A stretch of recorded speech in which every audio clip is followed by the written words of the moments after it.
Can truly be.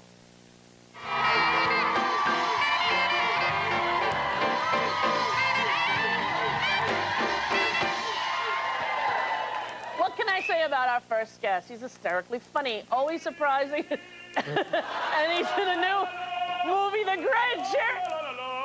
Take a look at the clip first. Don't wait. Take a look at the clip. Come on, Max. It's on. Please welcome, for the first time here, Jim Carrey.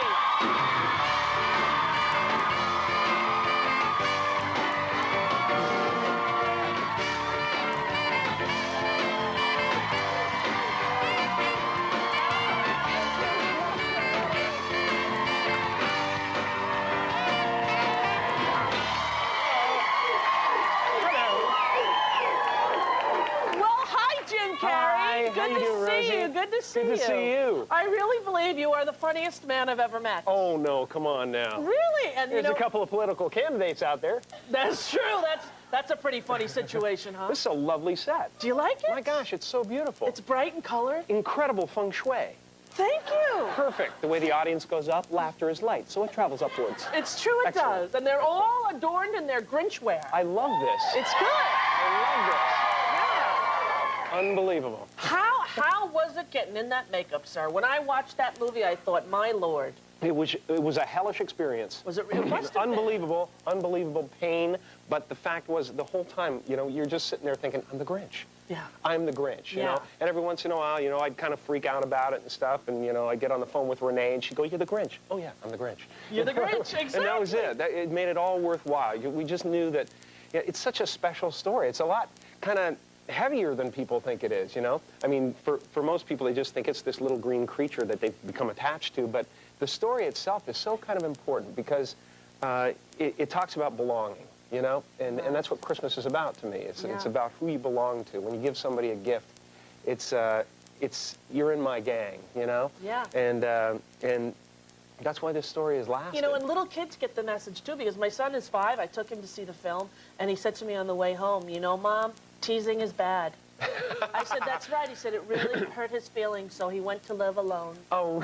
So he got it at 5 years old. I thought that's pretty amazing. Well, kids are swift. Kids are swift. Yeah. They will rule the world. Right. And it's amazing. One day. Yeah. Well, they just, you know, this election stuff, they just gave the ballot to a bunch of first graders or something like that, and they just went, bam, gorp. You know, this was like no questions asked. It's like, you know, over 50, we just start to wander. Exactly. I don't know, you know, things get difficult. It's true. What about the eyes, the yellow eyes? Was that?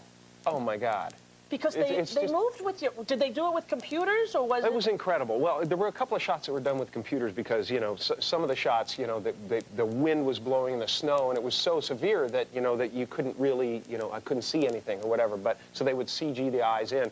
But most of the time, it was just, I mean, the discomfort was offset all the time because I'd walk by a mirror and just go, oh my God, this is brilliant. Yeah. I mean, the makeup that Rick Baker did and Kazoo, Siju, I can never say it right. And you know, when I get together with him, he'll go, pie! And it'll be all over.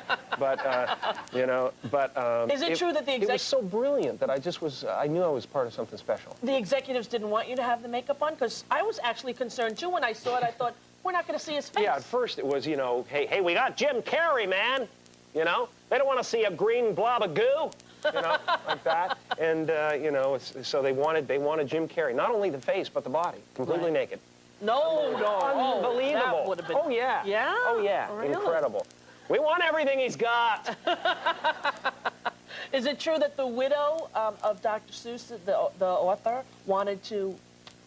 I guess her name isn't really Dr. Seuss. She wanted to date me. No, but she wanted to... Cat's out of the bag. She had to approve of you? Yes, she did, yeah. She did. And it was a strange time because, you know, I had left the planet, you know, for a few months there while I was doing Andy Kaufman. And so she came to the set of Man on the Moon, and you know, Andy Kaufman did his impression of me doing his impression of the Grinch, you know, which was kind of confusing for her. But you know, she was able to sift through the personalities finally and get to the bottom. But it was fun, you know, because I've done that stuff since I was a little kid. I mean, staring in the mirror and being the Grinch. Oh, yeah. Wow, that does look Grinchy. There you go. Of course. Now, how did you come up with that almost Sean Connery kind of voice? I don't know. I have thousands of influences, I'm sure. But, you know, when you put those teeth in your head, and, you know, you got the agony of the suit going, you got the, you know, you got the teeth in your head, you know, it's basically, it just came out that way. You stick those teeth in there, and they're gigantic. Yeah. And you have to learn how to talk over them. You know? And the next thing you know, you're gritting your teeth from anger, staring at the who's. You know? So it was really fun. Now, I love this. This is psychotic. It's bizarre. yeah, it's crazy. Bizarre. It's amazing. Look at. You let want me teach some? you how to do a little of the Grinch hand Here, stuff. there's your hands right there. You have some hands. Okay. I've got some hands. Let me see. Okay. Ah, oh, OJ trial. Okay. Okay. You see? I couldn't have killed him. Couldn't have killed him. Not too sloppy. I can't get at him. Okay. Okay. Okay, a little, okay. Now we'll all try to be the Grinch. Here's how you do it. Wax on. Wax off. That's how you start. And then before you know it, you're staring down at Whoville like this. That's a good position. Yeah, There yeah. you go. It is sort of a little... But you can see how, you know, when you're in this, it's like, Yeah. you know, you get a little booger, forget it. Forget it, you're done. There's no itching, nothing. Something in my eye. Forget it. The visuals of the movie were amazing, too. I mean, the sets... They use these in the ER now. Oh, really? Clear! Just during Christmas. It's a very delicate operation, but I think... Well, sit right there. We're going to take a break. We're going to come back. Jim Carrey, don't go away. Go see the Grinch.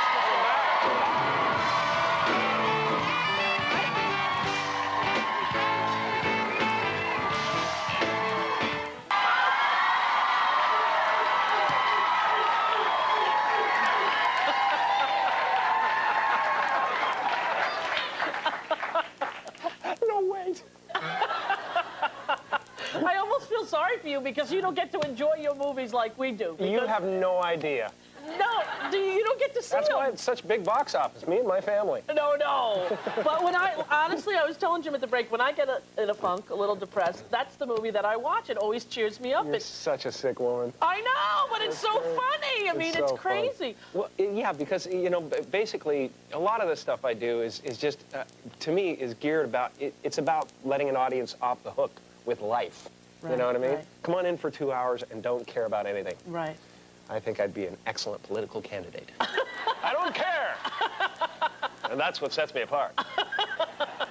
What kind of a kid were you? Were you a crazy kind of make-up friends in your room sort of kid? Oh, yeah, the whole thing. I'd get together with my cousin, actually, once, you know, we'd like put goo and gore scars on and stuff, and, you know, just, I think we played, my best friend Eddie Torres at the time, we played, we used to watch the show The Untouchables, you know, Frank Nitti, Al Capone, all that stuff. We just run around the house constantly, and we'd just go back and forth. Like, I'd catch him, tackle him, he'd be dead, I'd check out his ID, I'd go, it's one of Nitty's men, we better get out of here. And we'd just run around the other side of the house, and he'd chase me, and he'd go, it's one of Ness's men, we better get out of here. Like that, and that was just constant. And then his mother would come out and go, Eddie, you have a grass stain, to your room.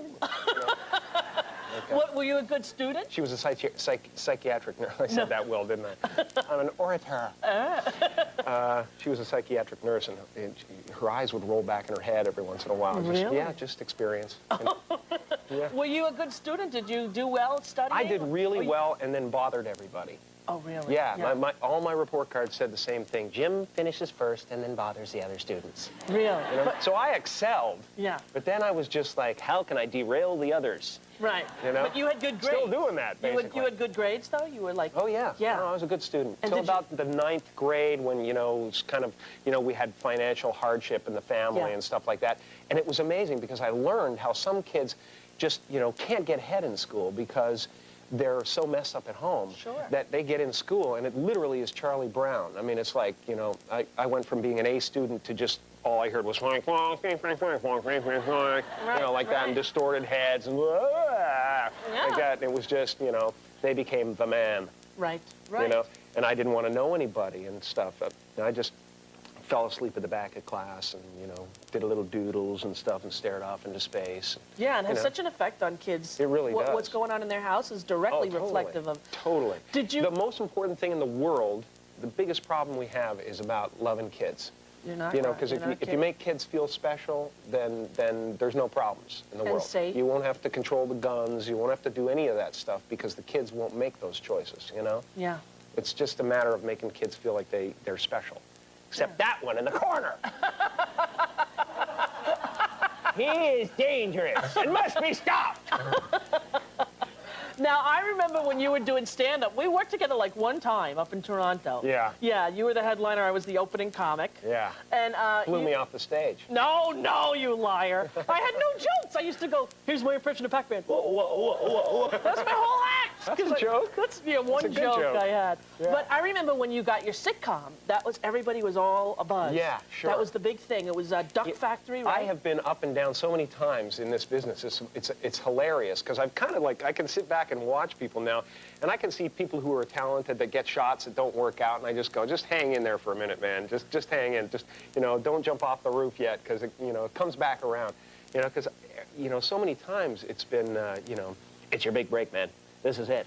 They're all out there. Yeah. You never know what's going to happen. That kind of thing. Exactly. And then you blow it, you know, and, you know, everybody in town who was, like, rooting for you is suddenly like, he's had his shot. It's all over. Yeah, Forget that's it. true. He'll never But, you know, make it. it's so, did you feel disappointed after that show didn't go?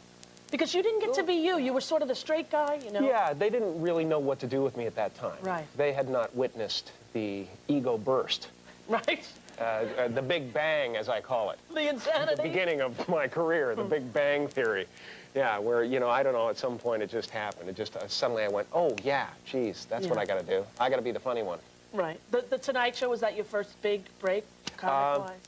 There were, it's so many breaks along the way, you know, just so many little breaks along the way. It was a thrill, though. The first time I ever did the show with well, it was actually interesting, because the first time I did the show with Johnny Carson, you know, I was waiting for this thing, and come on over to the you dream at night, you lay there and you go like, and then I come over to the couch. Exactly. And he hugs me, and there's a tear in his eye. Exactly. Because he sees and he says, that I'm special, different than the other comics. Exactly. I have a special quality, Jimmy Stewart type of thing. Yeah. And, you know, you just, it's like you're expecting, you know, John the Baptist meets Jesus, you know, and goes, you are the one, you have come to replace me, you know, that kind of thing. It's the gold medal, definitely, of comedy, to do with Johnny Carson. Exactly, and you get up there, and I did well, and he gave me one of these, and he really liked it and stuff, but I went away feeling like I was crippled by it, because I didn't get invited to the couch, because I had those expectations. Right. So, desire bad. Desire is hell. You know, that's when you set yourself up when you do that. But then the second time I came on, I came over to the panel, I sat down, I talked to him, and I was just amazed at his level of energy. He was just so incredible and childlike and fun. You know, I loved it. I had a great time. Yeah, that's... that. I always dreamed of that, too, as a comic. I dreamed... I never got to do the show with him. Never really? Did. No. Oh, it was so much fun. But boy, that would have been the whole thing. We'll take a break, come back with Jim Carrey. The Grinch. Yes! No! Yes! The Grinch is opening all over the country this Friday. Go see it.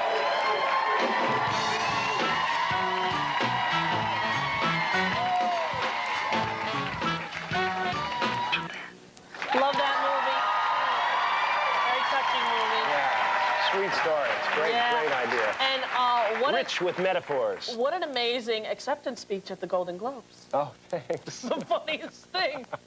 I know, I'm my own worst enemy, you know? I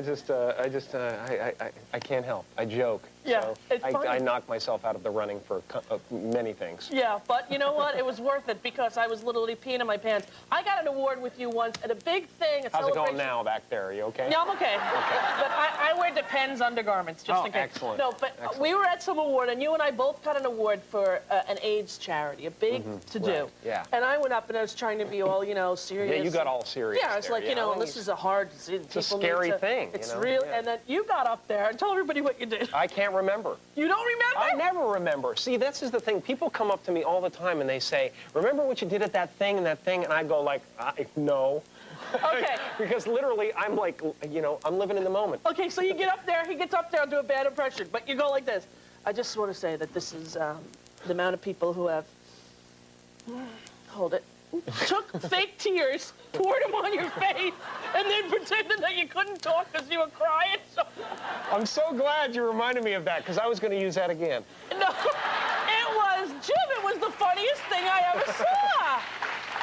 And all of these somber people were hysterical. Oh, I know. Laughing. Well, see, I can't help it. I'm terrible. Like at a funeral or anything, I will run in the other direction of whatever emotion is the emotion of the day. Really? You know? Oh, absolutely. I like to crack it. You know, I love when I see that. It's like this kind of weird, you know, force field or something that goes up, and everybody's thinking the same thing in the room, and I just like to go and poke it, you know, and just disturb it. Well, you know, you're the funniest person. I can't even. What's next for you? What's your next movie? I'm doing a movie called The Bijou with Frank Darabont, who did The Green Mile and Shawshank Redemption. And is this a dramatic role? It's a drama, yeah. I'm really happy because, you know, that doing time on Maple Drive, you were amazing in that movie. Thank you very much. You really were. And I think Thanks. it's hard when someone is as funny as you and as broad as you with people to take you seriously as a...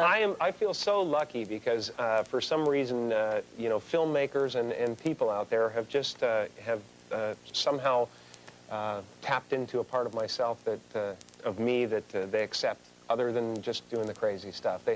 You know, I'm allowed to do these things, which I feel very lucky for. Yeah, and it's, I think, great for the audience because to see that other side, it's even more compelling, I think these days people are kind of hip, you know, and they realize that there's a lot more to comedians than just one kind of, you know, faction, one thing and, yeah. and one mode.